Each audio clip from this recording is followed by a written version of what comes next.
Sa lakas ng ulan mga kaibigan, kanina tignan ninyo may nadaanan kami oh.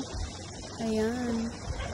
May nahulog na bato sa tabi ng bahay. Buti ano, walang nasaktan. Ayan, yung kotse lang na pirat.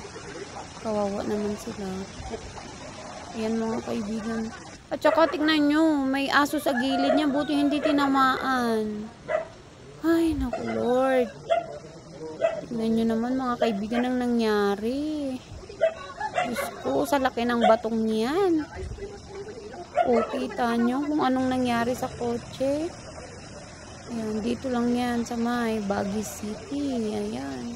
Diyos ko, sana ano, medyo tumigil dito ang ulan. Ayan, uwi na kami mga kaibigan. Pauwi na ng bahay. Nagbabiyahe pero ingat-ingat pa din mga kaibigan. Ayan na naman ang ulan, bumugso na naman. Pabugso-bugso kasi ang ulan mga kaibigan, tapos sobrang lakas. O tignan nyo, halos walang makita sa daan oh. Diba? Kasabay pa ng napaka-foggy ang daan kasi malamig nga dahil sa ulan. Ayan mga kaibigan, tignan ninyo. Diba? Bali pauwi na po kami dito. Nakailaw na kahit na hindi pa masyadong gabi. Hapon pa lang oh. Kasi halos walang makita sa daan mga kaibigan. Ayan. Syempre nag-iingat din tayo. Kaya dahan-dahan lang ang ating pagmamaneho. Ayan, ingat po lahat ng motorista. Lahat ng mga nasa gilid ng ano, kalsadang kwan na may mga bundok na bumabagsak yung mga bato, lalo dyan sa may Cannon Road mga kaibigan. Diyos ko, nagiging ano na, nag-landslide na ng nag-landslide dyan sa may Cannon Road.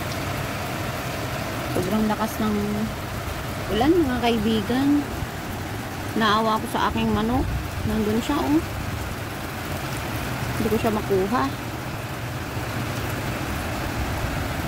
Sana tumigil na kasi ang dami ng ano, ang dami ng nag-landslide dito. Lalo na sa Cannon.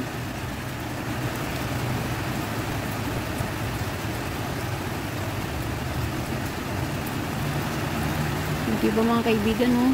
Sobrang lakas ng ulan, pabugso-bugso talaga.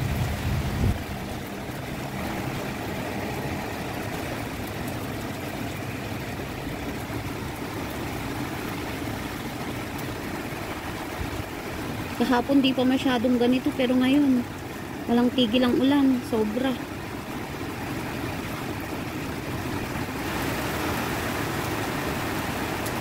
Yun yung manok ko oh. Hindi ko siya makuha.